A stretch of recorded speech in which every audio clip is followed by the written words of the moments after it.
नमस्कार, कैसे हैं आप सब। और आप सबका स्वागत है किरण शिक्षार्थी मंच पर। 64 क्वेश्चन हम कर चुके थे और हम देख रहे हैं यूजीसी नेट परीक्षा दिसंबर 2018 का प्रश्न पत्र। और अब बढ़ते हैं आगे। 65 है।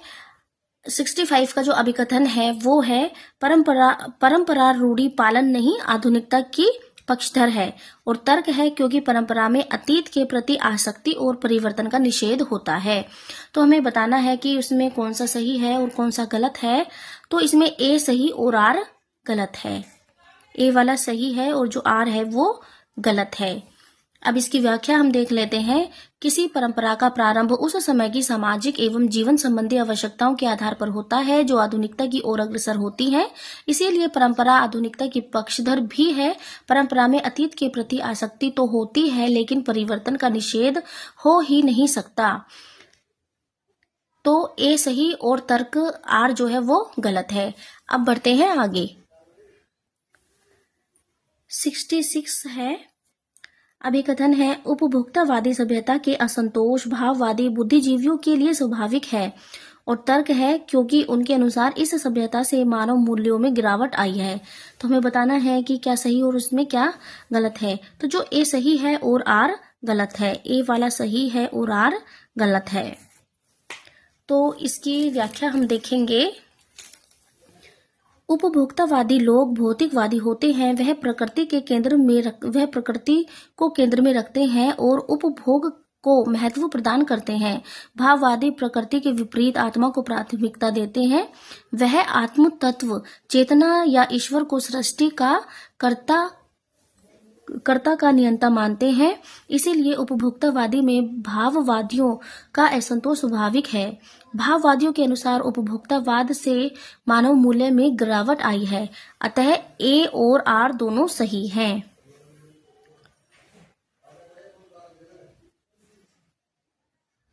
यहाँ पर ये है ना, ये मिसप्रिंट है। ये यहाँ पर ये वाला भी सही है। तो इसमें जो दोनों पॉइंट हैं वो दोनों सही हैं, लेकिन जो ऑप्शन है उनमें गलत है। ये ए वाला नहीं, ये बी वाला ठीक है। अब देख लेते हैं 67 को। अभिकथन है सौंदर्य कारक धर्मों को अलंकार कहते हैं। तर्क है लेकिन इनका कल्पना से कोई संबंध नहीं है। तो इसमें ए सही और आर गलत है। अब इसकी व्याख्या देख लेते हैं। ए सही है और आर गलत है। अलंकार का अर्थ होता है आभूषण, काव्य की शोभा बढ़ाने वाले तत्व को अलंकार कहते हैं। इसीलिए सौंदर्य के कारक धर्म को अलंकार कहते हैं। सौंदर्य का संबंध कल्पना से होता है। सौंदर्य काल्पनिक व कल्पनातीत होता है। अतः ए सही और आर गलत है। अब देख लेते हैं 68 को। तो जो अभी कथन है वो है क्लासिक नाटक देश कालातीत नहीं होता। और तर्क है क्योंकि क्लासिक नाट्य रचना एक गतिशील पाठ है। तो इसमें जो है ए गलत और आर सही है। इसकी व्याख्या देख लेते हैं।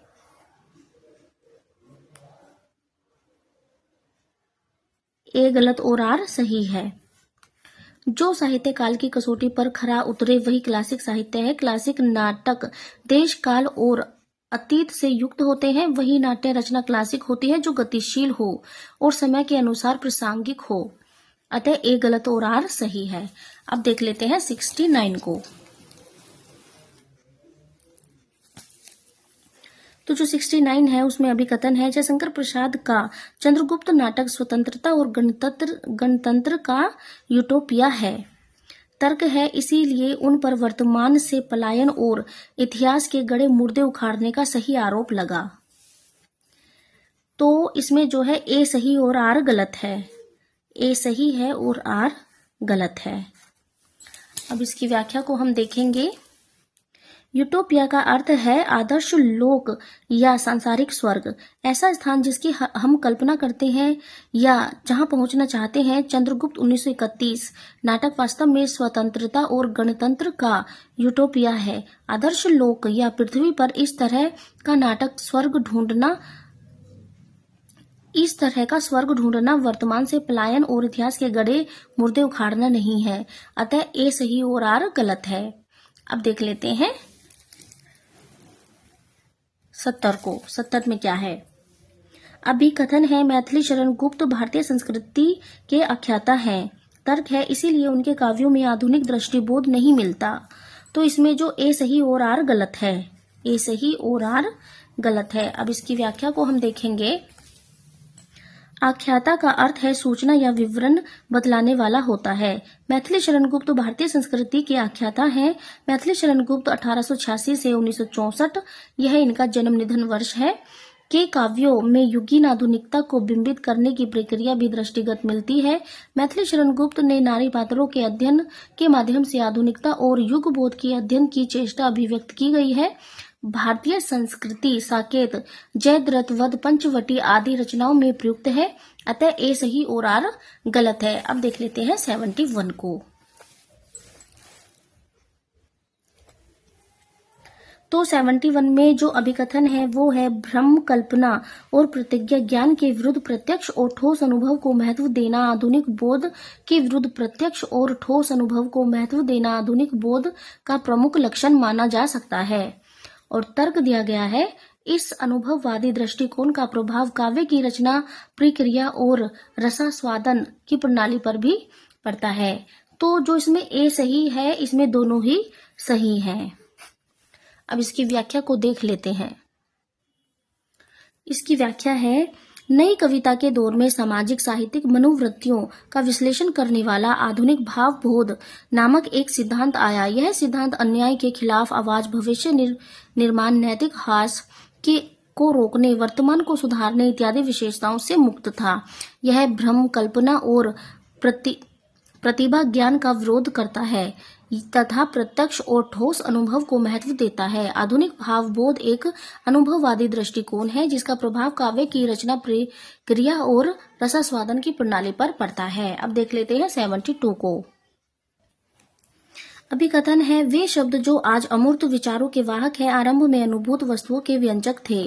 तर्क है इसीलिए सादृश्य विधान भाषा की मूल प्रवृत्ति नहीं है। तो इसमें जो ए सही और आर गलत है, ए सही है और आर गलत है। वे शब्द जो आज अमूर्त विचारों के वाहक है आरंभ में अनुभूत वस्तुओं के व्यंजक थे, जैसे कल्पना या लक्षणा शब्द शक्ति। सादृश्य विधान भाषा की मूल प्रकृति है जो उपमा रूपक उत्प्रेक्षा अलंकार। अतः ए सही और आर गलत है। अब देख लेते हैं 73 को। 73 में जो अभिकथन है वो है प्रगतिवादी कवियों ने अधिकांशतः प्रकृति के उन्हीं रूपों का चित्रण किया है जिनमें उन्हें मनुष्य के सामाजिक जीवन की कोई गहरी अर्थ इच्छा दिखाई पड़ी। तर्क है इसीलिए इसमें सुपरिचित ग्राम्य प्रकृति के स्थान पर प्रकृति का वन्य और प्रवृत्तीय रूप चित्रित हुआ है। तो इसमें ए सही और आर गलत है। ए सही है और आर गलत है। अब इसकी व्याख्या को देख लेते हैं।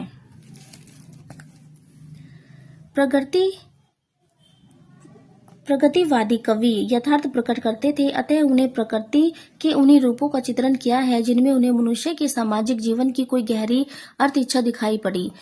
प्रगतिवादी कवि मानव जीवन को केंद्र में रखते थे, इसीलिए उन्होंने ग्राम्य प्रकृति से पलायन नहीं किया और न ही मात्र वन्य और प्रवृत्तीय रूप का चित्रण किया है। उदाहरण केदारनाथ वन्य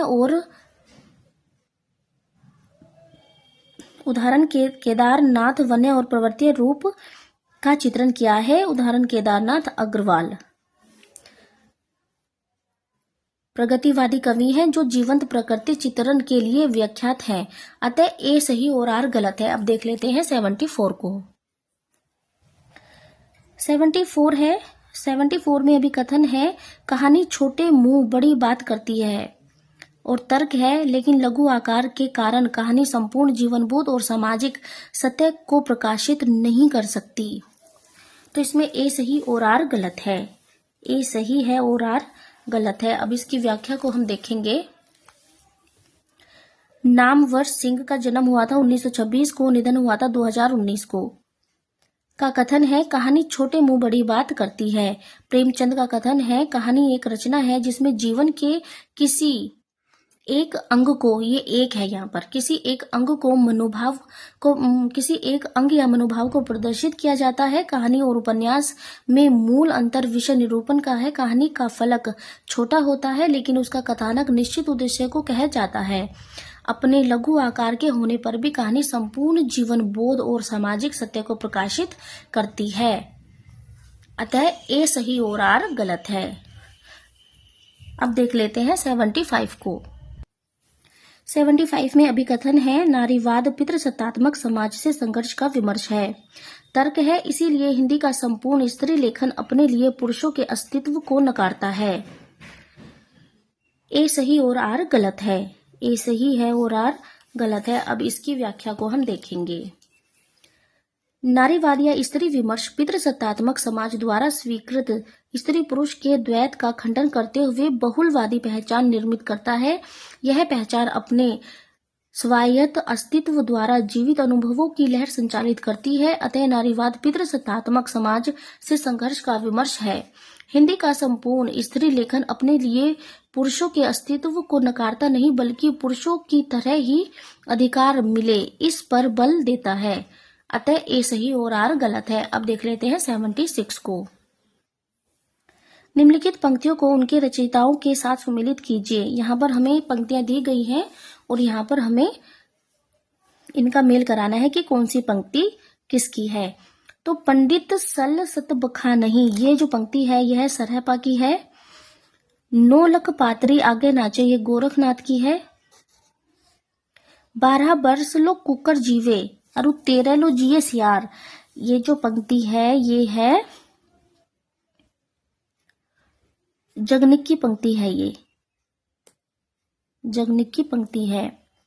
बजिए घोर निशान रान चौहान चौहदीस, ये जो पंक्ति है ये है चंद्र बरदाई की। तो इस तरह से हमारा जो कूट ठीक होता है वो ए ठीक होता है। यहाँ पर पंक्ति और रचनाकार दिए गए हैं। पंडित सल सत बखा नहीं पंक्ति है सरहपा की। 9 लख पात्री आगे नाचे गोरखनाथ, 12 बरस लो कुकर जिए जगनिक, बजिए घोर निशान रान चौहान चौहदीस चंद्र बरदाई, कड़वा मत बोल ने बोलिस नारी तुमो मोहसी चित्त बिसारी, यह पंक्ति है नरपति नाहले की। अब देख लेते हैं 77 को। यहाँ पर भी पंक्ति दी गई है और रचनाकार दिए गए हैं, तो हमें मिलान करना है कि कौन सी पंक्ति किसकी है। जाके मुंह माथा नहीं ना ही रूप करूप, ये जो पंक्ति है ये है कबीरदास की पंक्ति है।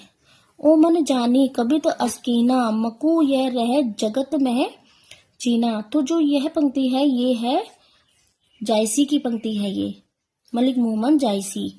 हरी है राजनीति पढ़ी आए, यह जो पंक्ति है यह है सूरदास की। नमामि शमीशान निर्वाण रूप विभु व्यापक ब्रह्मा वेद स्वरूपम, यह जो पंक्ति है ये है तुलसीदास की पंक्ति है। ये तो आगे कूट दिए गए हैं। वैसे हमने पंक्तियों का मिलान कर लिया है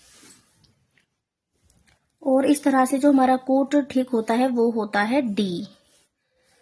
अब यहाँ पंक्तियां हैं और रचयिता है।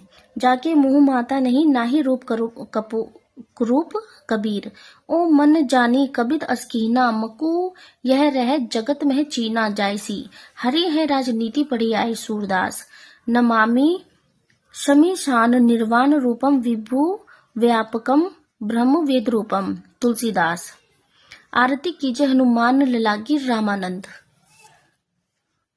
अब देख लेते हैं 78 को। तो यहाँ पर कृतियां दी गई हैं और यहाँ पर रचनाकार दिए गए हैं। हमें मिलाना है कि कौन सा ग्रंथ किसका है। तो जो अलंकार प्रकाश है वो है भूषण की रचना, अंग दर्पण जो है वो है रसलीन की रचना, और आलम केली जो रचना है वो है आलम की, और रतन हजारा जो रचना है वो है रस निधि की रचना है, रस निधि की रचना है। तो इस तरह से जो हमारा कूट ठीक होता है वो होता है बी। अलंकार प्रकाश है, भूषण की अंग दर्पण है, रसलीन की, आलम केली है, आलम की, रतन हजारा है, रसनिधि की, रसभूषण है, याकूब खां की। अब देख लेते हैं 79 को।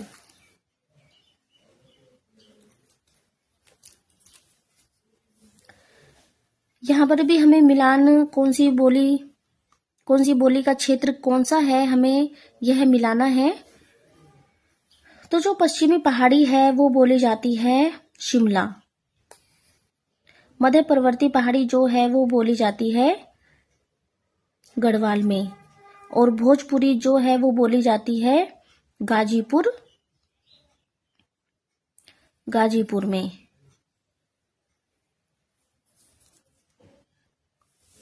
और जो मगही है वो बोली जाती है पटना। तो इस तरह से हमारा जो कूट ठीक होता है वो होता है ए ठीक होता है। जो पश्चिमी पहाड़ी है वो बोली जाती है शिमला, जौनपुरी, सिरमौर, मंडी। मध्यवर्ती पहाड़ी है गढ़वाल, कुमाऊं। भोजपुरी है गाजीपुर, बलिया, गोरखपुर, मिर्जापुर, शाहबाद, बस्ती। मगही बोली जाती है पटना, गया, पलामू, हजारीबाग, मुंगेर, भागलपुर। छत्तीसगढ़ी बोली जाती है बिलासपुर, रायपुर, राजनांदगांव, रायगढ़, दुर्ग आदि। अब देख लेते हैं 80वें प्रश्न को। यहाँ पर भी रचनाएं दी गई हैं और रचनाकार दिए गए हैं, तो हमें मिलाना है कि कौन सी रचना किसकी है। तो जो अष्टयाम जो है वो नाभादास की रचना है। वीर सिंह देव चरित्र जो रचना है वो है केशवदास की। और रसमंजरी जो रचना है वो है नंददास की रचना है रसमंजरी। और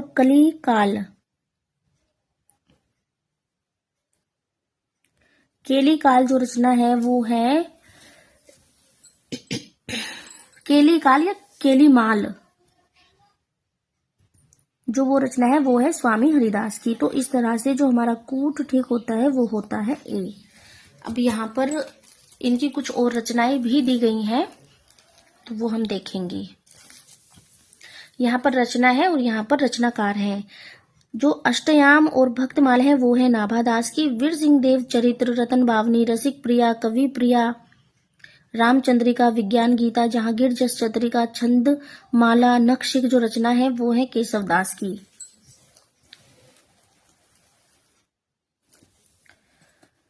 रस मंजरी, अनेकार्थ मंजरी, मान मंजरी, रूप मंजरी, विरह मंजरी, प्रेम बारह खड़ी, श्याम सगाई, सुदामा चरित, रुक्मणी मंगल, भंवर गीत, रास पंचाध्यायी, सिद्धांत पंचाध्यायी, दशम स्कंद, गोवर्धन लीला, नंददास पदावली जो रचना है वो है नंददास की। सिद्धांत के पद और केलीमाल जो रचना है स्वामी हरिदास की है। प्रेम वाटिका, दान लीला, सुजान रसखान, अष्टयाम जो रचना है वो है रसखान की रचना है। अब देख लेते हैं 81 को। अब हमें यहाँ पर संत कवि दिए गए हैं और यहाँ पर उनका जन्म स्थान दिया गया है, तो हमें बताना है कि कौन सा किससे संबंधित है। तो जो गुरु नानक है वो है तलवंडी। और दादू दयाल है वो है अहमदाबाद से। और धर्मदास है बांधवगढ़ से। और सुंदरदास है दौसा से। तो इस तरह से जो हमारा कूट ठीक होता है वो होता है डी।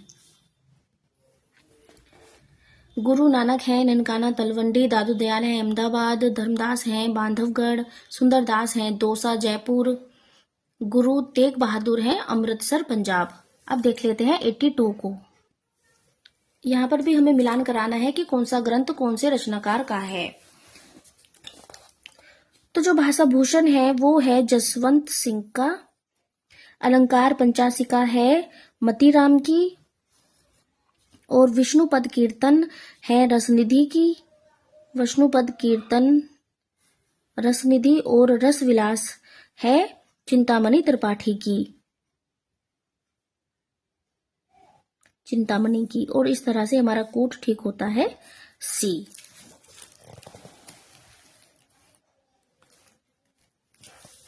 यहाँ पर ग्रंथ दिए गए हैं, यहाँ पर रचनाकार दिए गए हैं, तो देख लेते हैं। जो भाषा भूषण अपरोक्ष सिद्धांत, अनुभव प्रकाश, आनंद विलास सिद्धांत सार जो है वो है जसवंत सिंह की। अलंकार पंचाशिका, फूल मंजरी, रस राज, ललित ललाम, सत सई, वृत्त कौमुदी साहित्य सार जो है वो है मतीराम की। और विष्णु पद कीर्तन, सत सई, कवित, 12 मासी, रतन हजारा जो है वो है रसनिधि की। अब देख लेते हैं रस विलास को। रस विलास, संगार मंजरी, कविकुल, कल्प तरु, रामायण, रामाश्वमेघ, मेध, छंद विचार, पिंगल जो है ये है चिंतामणि त्रिपाठी की। हिम्मत बहादुर, विरुदावली, प्रताप सिंह, विरुदावली, अलीजा प्रकाश, कली 25, पद्माभरण, प्रबोध 50, जगत विनोद, गंगा लहरी, वाल्मीकि रामायण व हितोपदेश का भी अनुवाद किया। तो ये किसने किए? ये पद्माकर की हैं। अब देख लेते हैं 83 को। 83 में है, निम्नलिखित कवियों को उनकी प्रवृत्ति के आधार पर सुमेलित कीजिए। हमें इनकी प्रवृत्ति के आधार पर सुमेलित करना है कि कौन निर्गुणोपासक है, कौन निरीश्वरवादी है, कौन मधुरोपासक है। इस आधार पर जो स्वामी हरिदास हैं वो हैं मधुरोपासक हैं, जो मलुकदास है वो है निर्गुणोपासक, जो कन्हैपा है वो है निरीश्वरवाद है। कन्हैपा है निरीश्वरवाद, और जो कुतुबन है वो है एकेश्वरवादी। तो इस तरह से जो हमारा कूट ठीक होता है वो होता है बी। अब देख लेते हैं इसकी व्याख्या को। मेरे इसी चैनल पर मैं हिंदी साहित्य का इतिहास भी लेकर चल रही हूँ। वो मैंने बिल्कुल 0 लेवल से शुरू किया था और उस पर हम आदिकाल पर पहुंच गए हैं। आदिकाल के 3 कवि हमने कर लिए हैं और जो बाकी रहते हैं वो भी हम करेंगे। तो मैं बिल्कुल पॉइंट टू पॉइंट लेकर चल रही हूँ। अगर कोई साथी जुड़ना चाहता है तो वो बिल्कुल जुड़ सकता है और अपनी तैयारी को शुरू से बिल्कुल 0 लेवल से कर सकता है। तो इसकी व्याख्या देख लेते हैं। स्वामी हरिदास जो इनकी प्रवृत्ति है वो है मधुरोपासक और संप्रदाय है कृष्ण संप्रदाय। मल्लुकदास है निर्गुणोपासक और निर्गुण संत इनका संप्रदाय है। कन्हैपा निरीश्वरवाद है और इनका संप्रदाय है सिद्ध। कुतुबन जो है वो एकेश्वरवादी है और ये प्रेम मार्गी शाखा के कवि हैं। अब देख लेते हैं 84 को। यहाँ पर कविता दी गई है और यहाँ पर उनके रचयिता दिए गए हैं, तो हमें मेल कराना है कि कौन सी कविता किसकी है। तो नदी की बाग पर छाया, ये की है यहाँ पर। नदी की बाग पर जो छाया है वो है अज्ञेय की। आज नदी बिल्कुल उदास थी, तो यह है केदारनाथ अग्रवाल की। ठंडा लोहा जो है धर्मवीर भारती है। कुआनो नदी है सर्वेश्वर दयाल सक्सेना की। तो इस तरह से जो हमारा कूट ठीक होता है वो होता है बी। अब इसकी व्याख्या को भी हम देखेंगे। नदी की बाग पर छाया, भग्न दूत चिंता इत्यलम, हरी घास पर क्षण भर, बावरा अहेरी, इंद्रधनुष रोंदे हुए, अरे ओ करुणा प्रभावमयी, आंगन के पार द्वार पूर्वा, सुनहले सहवाल, क्योंकि मैं उसे जानता हूँ, सागर मुद्रा, पहले मैं सन्नाटा बुनता हूँ, महावृक्ष के नीचे ऐसा कोई घर आपने देखा है। यह जो कविताएं हैं ये है अज्ञेय की कविताएं हैं। ये यहाँ से आपको नहीं दिखाई दे रहा था ना, एक बार मैं फिर पढ़ देती हूँ यहाँ से। पहले मैं सन्नाटा बुनता हूँ, महावृक्ष के नीचे ऐसा कोई घर आपने देखा है। तो जो ये कविताएं हैं ये हैं अज्ञेय की। अब देख लेते हैं केदारनाथ अग्रवाल को। आज नदी बिल्कुल उदास थी, युग की गंगा, नींद के बादल, लोक और अलोक, फूल नहीं रंग बोलते हैं, आग का आईना, गुल मेहंदी, पंख और पतवार, बंबई का रक्त स्नान, हे मेरी तुम, हे मेरी तुम, मार प्यार की थापे, कहे केदार खरी खरी, अपूर्वा, जमुन जल तुम, बोल बोल अबोल, जो शिलाएं तोड़ते हैं, आत्मगंध, अनिहारी हरियाली, खुली आंखें, खुले डैने, पुष्प दीप, बसंत में हुई प्रसन्न पृथ्वी। तो जो ये जितनी भी कविताएं अभी मैंने पढ़ी हैं ये हैं केदारनाथ अग्रवाल की। ये हैं केदारनाथ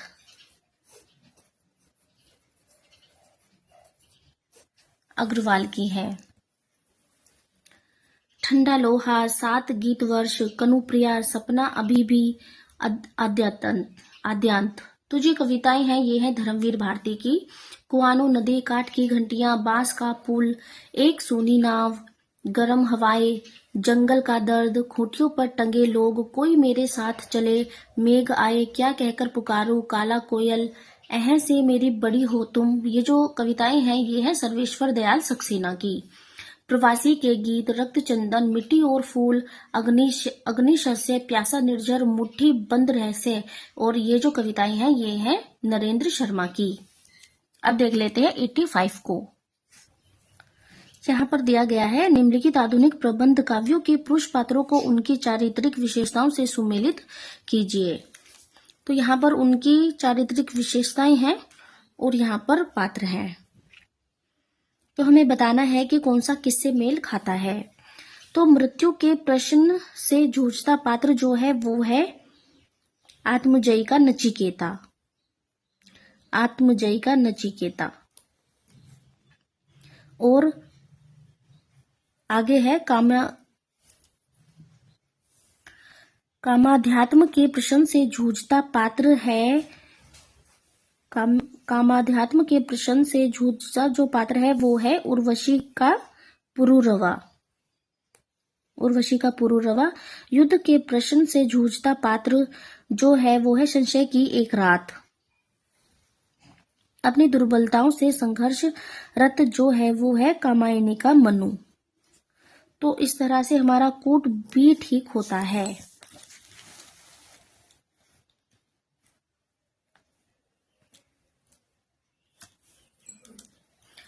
मृत्यु के प्रश्न से जूझता पात्र है आत्मजयी का नचिकेता। और यह जो आत्मजयी जो रचना है वो है कुंवर नारायण की। कामाध्यात्म के प्रश्न से जूझता पात्र जो है वो है उर्वशी का पुरुरवा और ये रचना है रामधारी सिंह दिनकर की। युद्ध के प्रश्न से जूझता पात्र है संशय की एक रात। संशय की एक रात में जो पात्र है वो, और यह रचना है नरेश मेहता की। अपनी दुर्बलताओं से संघर्ष रत जो पात्र है वो है कमायनी का मनु और यह रचना है जयशंकर प्रसाद की। अब देख लेते हैं 86 को। अब 86 में है निम्नलिखित रचनाकारों को उनकी रचनाओं के साथ सुमेलित कीजिए। तो रामधारी सिंह दिनकर की जो रचना है रामधारी सिंह दिनकर की जो रचना है वो है रामधारी सिंह दिनकर की जो रचना है वो है दिल्ली। राम कुमार वर्मा की जो रचना है वो है एकलव्य। राम नरेश त्रिपाठी की जो रचना है वो है पथिक। केदारनाथ सिंह की जो रचना है वो है जमीन पक रही है। तो इस तरह से जो हमारा कोट ठीक होता है वो होता है डी। और यहाँ पर रामधारी सिंह की रचनाएं दी गई हैं। दिल्ली, बारदोली, विजय संदेश, प्रणभंग, रेणुका, हुंकार, रसवंती, द्वंद्व गीत, कुरुक्षेत्र, धूप, छाह, सामधेनी, बापू, इतिहास के आंसू, धूप और धुआं, मिर्च का मजा, रश्मि रथी, नीम के पत्ते, नील कुसुम, सूरज का ब्याह, चक्रवाल, सीपी और शंख। और राम कुमार वर्मा की है एकलव्य, चित्ररेखा, इंद्रधनुष, चारु मित्रा, दीपदान। अब देख लेते हैं राम नरेश त्रिपाठी को। राम नरेश त्रिपाठी की है पथिक, मिलन, मानसी, स्वप्न। केदारनाथ सिंह की है जमीन पक रही है, अभी बिल्कुल अभी, यहां से देखो, अकाल में सारस, उत्तर, कबीर और अन्य कविताएं, टॉल्स्टॉय और साइकिल, सृष्टि का पहरा। अब देख लेते हैं शमशेर बहादुर सिंह को। शमशेर बहादुर सिंह की कुछ और कविताएं। चुका भी नहीं हूं मैं इतने पास अपने उदिता अभिव्यक्ति का संघर्ष बात बोलेगी काल तुमसे होड़ है मेरी कहीं बहुत दूर से सुन रहा हूं सुकून की तलाश। अब देख लेते हैं 87 को। 87 है आचार्य रामचंद्र शुक्ल के इन कथनों को संबंध कवियों से सुमेलित कीजिए। तो यहाँ पर कथन है और यहाँ पर रचनाकार है कि किसके संबंध में आचार्य रामचंद्र शुक्ल ने ये जो कथन है कहे हैं। अज्ञात प्रिय की ओर इशारा करने के अतिरिक्त इन्होंने जगत के अनेक प्रस्तुत रूपों और व्यापारों को भी अपनी सरल भावनाओं के रंग में देखा है। तो यह जो कथन वो बोलते हैं सूर्यकांत त्रिपाठी निराला के संबंध में, जो कि इन 3 ऑप्शन में तो यहाँ पर नहीं है। तो बोलते हैं सूर्यकांत त्रिपाठी निराला के संबंध में बोलते हैं। अब देख लेते हैं बी को। इस वेदना को लेकर इन्होंने हृदय की ऐसी अनुभूतियां सामने रखी हैं जो लोकोत्तर है। और यह जो कथन है यह है महादेवी के संबंध में, महादेवी वर्मा जी के संबंध में है। कवि की रहस्य दृष्टि प्रकृति की आत्मा जगत के रूपों और व्यापारों में व्यक्त होने वाली आत्मा की ओर आती है। और यह जो कथन है यह है सुमित्रा नंदन पंत के संबंध में। आगे है, इसकी रहस्यवादी रचनाओं को देखकर चाहे तो यह कहें कि इनकी मधु वर्षा के मानस प्रसार के लिए रहस्यवाद का पर्दा मिल गया है। तो यह जो कथन है यह जयशंकर प्रसाद के विषय में है। तो इस तरह से जो हमारा कूट ठीक होता है वो होता है सी। अब देख भी लेते हैं। अज्ञात प्रिया की ओर इशारा करने के अतिरिक्त इन्होंने जगत के अनेक प्रस्तुत रूपों और व्यापारों को भी अपनी सरल भावनाओं के रंग में देखा है। सूर्यकांत त्रिपाठी निराला।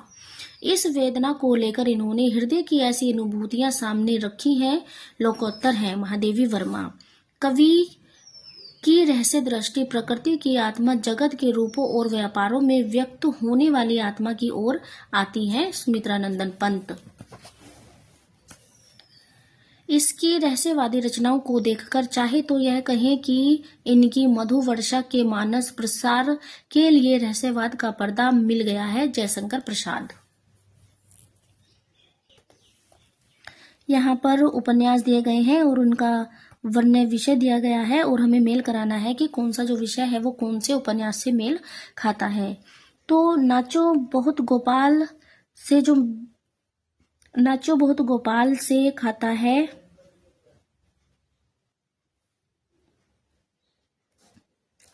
नाचो बहुत गोपाल में क्या है, दलित जीवन का चित्रण है। इसमें नाचो बहुत गोपाल में दलित जीवन का चित्रण है। और सूरज का 7वां घोड़ा इलाहाबाद का परिवेश है। सूरज का 7वें घोड़े में क्या है, इलाहाबाद का परिवेश है। मुझे चांद चाहिए,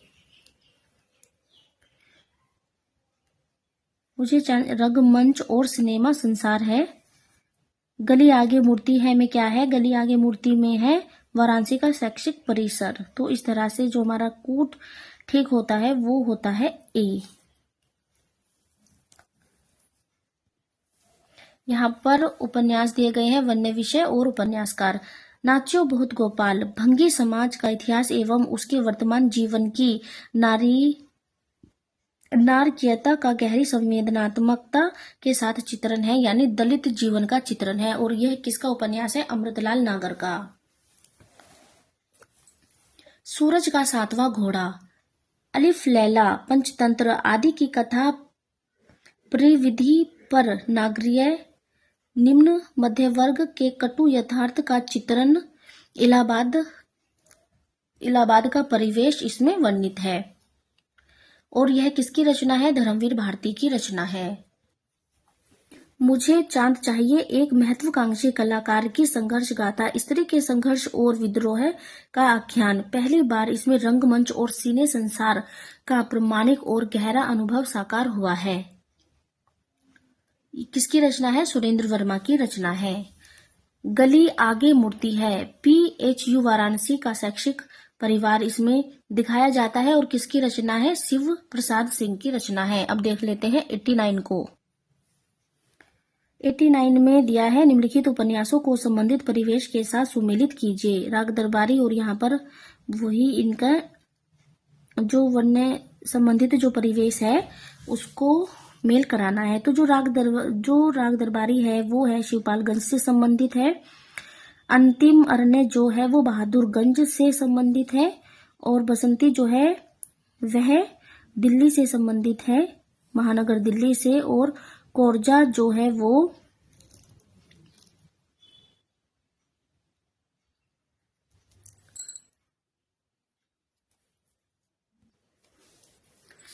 गंगोली से संबंधित है। कोरजा की जगह यहाँ पर आधा गांव आना है।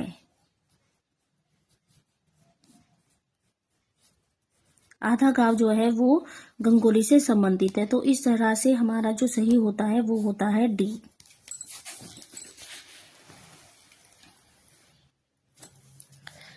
अब यहाँ पर उपन्यास है, संबंधित परिवेश है, उपन्यासकार है, जन्म निधन है।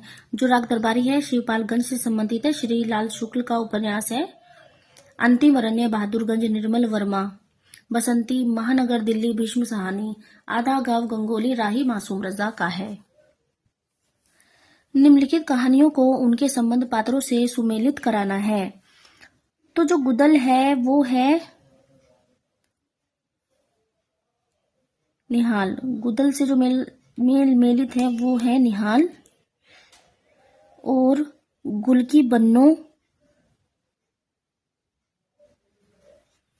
गुल की जो बन्नो है वो संबंधित है मिहिरलाल से। पीसन हारी का कुआ जो संबंधित है वो है गोमती से। और एक ठहरा हुआ चाकू जो है वो है गजाधर।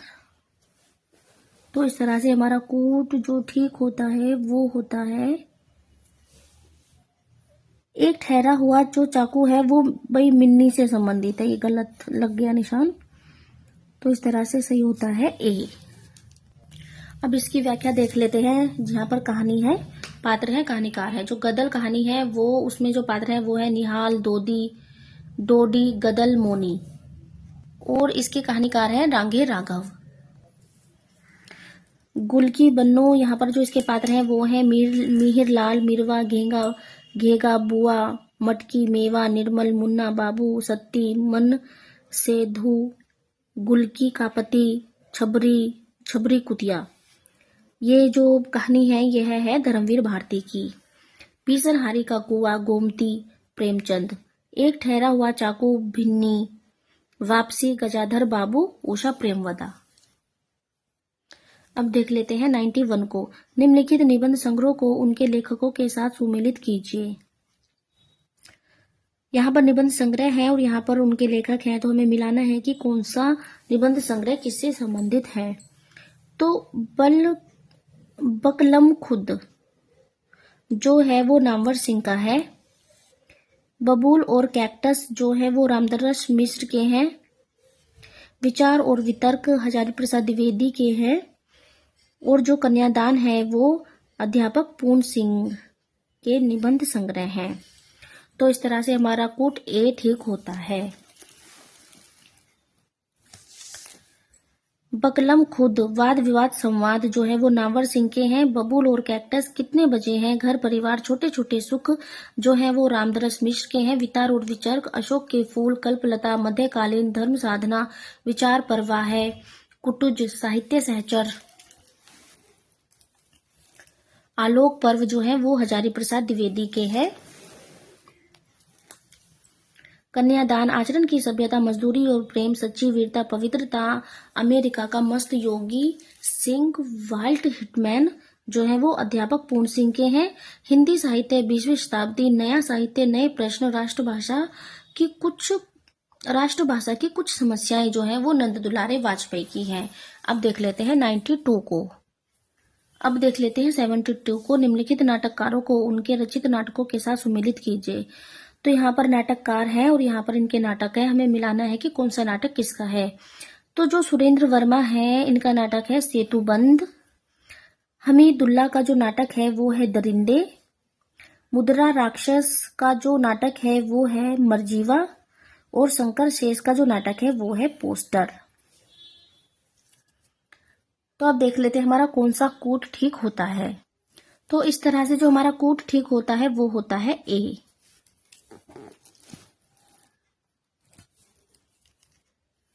तो यहाँ पर सुरेंद्र नाटककार है और नाटक है।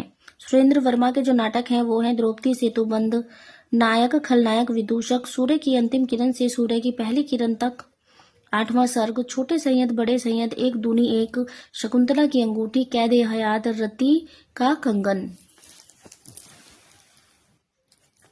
अब देख लेते हैं हमीदुल्ला को। इनके जो नाटक हैं वो है दरिंदे, उजली आकृतियां, उत्तर उर्वशी, हरवार। मुद्रा राक्षस के हैं मरजीवा, तिल चट्टा, योर्स फेथफुली, तेंदुआ, प्रथम प्रस्तुति, आला अफसर, गुफाएं, संतोला। शंकर शेष के हैं पोस्टर, फंदी, घरोंदा, एक और द्रोणाचार्य, अरे मायावी सरोवर, रक्त बीज बंधन, अपने अपने चेहरे, कोमल, गांधार, खुजराहो का शिल्पी, बिन बाती के दीप, आधी रात के बाद। अब देख लेते हैं दया प्रकाश सिन्हा को। इतिहास चक्र, कथा एक कंस की, सीढ़ियां, पंचतंत्र, मन के भंवर, अपने अपने दांव, ओहो अमेरिका, सांझ सवेरे, मेरे भाई मेरे दोस्त, सादर आपका। अब देख लेते हैं 93 को। 93 है यात्रा साहित्य के संबंध निम्नलिखित रचनाओं को उनके लेखकों के साथ सुमेलित कीजिए। कितना अकेला आकाश जो है वो है नरेश मेहता। यात्रा साहित्य कितना अकेला आकाश वो नरेश मेहता का है। यहाँ फव्वारे लहू रोते हैं, ये जो यात्रा साहित्य है यह है नासिरा शर्मा का। आंखों देखा पाकिस्तान जो है वो है कमलेश्वर का। अंतहीन आकाश जो है वो है अंतहीन आकाश है विश्वनाथ प्रसाद तिवारी का। तो इस तरह से हमारा कूट ए ठीक होता है। यहाँ पर यात्रा साहित्य है, रचनाकार है कितना अकेला आकाश नरेश मेहता, जहाँ फव्वारे लहू रोते हैं नासिरा शर्मा, आंखों देखा पाकिस्तान, खंडित यात्राएं कश्मीर, रात के बाद कमलेश्वर, अंतहीन आकाश एक नाव के यात्री विश्वनाथ प्रसाद तिवारी, एक लंबी छा है रमेश चंद्र साहा।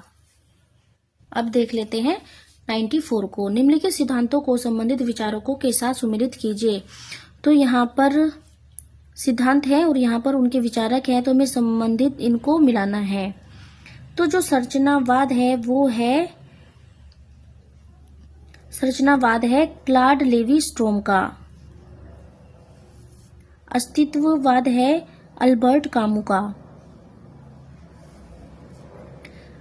मूल्य सिद्धांत है आई.ए. रिचर्ड्स का। और यथार्थवाद है जॉर्ज लुकाच का। तो इस तरह से हमारा कूट भी ठीक होता है। संरचनावाद है क्लाड लेवी स्ट्रोम का, अस्तित्ववाद है अल्बर्ट कामू का, मूल्य सिद्धांत है आई.ए. रिचर्ड्स का, यथार्थवाद है जॉर्ज लुकाच का, अभिव्यंजनावाद है बेनेडेत्तो क्रोचे का। अब देख लेते हैं 95 को। 95 में है निम्नलिखित आलोचकों को उनकी कृतियों के साथ सुमेलित कीजिए। तो यहाँ पर आलोचक हैं, यहाँ पर उनकी कृतियां हैं, तो हमें मिलाना है। तो श्रीकांत वर्मा की जो रचनाएं हैं वो हैं नई कविता के प्रतिमान, लक्ष्मीकांत के नई कविता के प्रतिमान। कामायनी के पुनर्मूल्यांकन है रामस्वरूप चतुर्वेदी की। शिवदान सिंह चौहान का जो है वो है हिंदी साहित्य के 80 वर्ष। और शिव कुमार वर्मा का है भक्ति काव्य और लोक जीवन। तो इस तरह से हमारा कूट ठीक होता है ए। यहाँ पर लक्ष्मीकांत वर्मा है और इनकी आलोचना दी गई है। नई कविता के प्रतिमान, नए प्रतिमान पुराने निकष। आगे है रामस्वरूप चतुर्वेदी। राम स्वरूप चतुर्वेदी है और उनकी आलोचनाएं दी गई हैं। कामायनी का पुनर्मूल्यांकन, हिंदी नवलेखन, भाषा और संवेदना, आज्ञा और आधुनिक रचना की समस्या, हिंदी साहित्य की अधुनातन प्रवृत्ति, मध्यकालीन हिंदी काव्य भाषा, कविता यात्रा, रत्नाकर से अज्ञा तक, सर्जन और भाषिक सर्जना, इतिहास और आलोचना दृष्टि, हिंदी साहित्य और संवेदना का विकास, काव्य भाषा पर 3 निबंध। ये जो निबंध है ये भी राम स्वरूप चतुर्वेदी के हैं। प्रसाद निराला आज्ञा, कविता का पक्ष, हिंदी गद्य विन्यास और विकास, आधुनिक कविता यात्रा, आचार्य रामचंद्र शुक्ल, आलोचना का अर्थ और अर्थ की आलोचना, भक्ति काव्य यात्रा। अब देख लेते हैं शिवदान सिंह चौहान को। हिंदी साहित्य के 80 वर्ष, चौहान प्रगतिवाद, साहित्य की परख, साहित्य अनुशीलन, आलोचना के मान, साहित्य की समस्याएं, परिप्रेक्ष्य को सही करते हुए। अब देख लेते हैं शिव कुमार मिश्र को। शिव कुमार मिश्र, भक्ति काव्य और लोक जीवन, कामायनी और प्रसाद की कविता गंगा, वृंदावन लाल वर्मा, उपन्यास और कला, नया हिंदी काव्य, आधुनिक कविता और युग दृष्टि, प्रगतिवाद, मार्क्सवादी साहित्य चिंतन, इतिहास और सिद्धांत, यथार्थवाद, साहित्य और सामाजिक संदर्भ, प्रेमचंद विरासत का सवाल, भक्ति काव्य और लोक जीवन, हिंदी आलोचना की परंपरा और आचार्य रामचंद्र शुक्ल, आलोचना के प्रगतिशील आयाम। अब देख लेते हैं मुक्तिबोध को। मुक्तिबोध, नए साहित्य का सौंदर्य शास्त्र, कामायनी का पुनर्विचार, नई कविता का आत्मसंघर्ष तथा अन्य निबंध। तो हमारा यह जो प्रश्न पत्र है यह कंप्लीट हो गया है। आगे तो केवल पैराग्राफ में जो क्वेश्चन होते हैं सिर्फ वही है। तो अब अगले वीडियो की हम शुरुआत करेंगे एक नए प्रश्न पत्र से। तो इस वीडियो में इतना ही। अगर आपको मेरी वीडियो अच्छी लगती है तो प्लीज चैनल को सब्सक्राइब करें, लाइक भी करें और एक अच्छा सा कमेंट भी जरूर करें। धन्यवाद।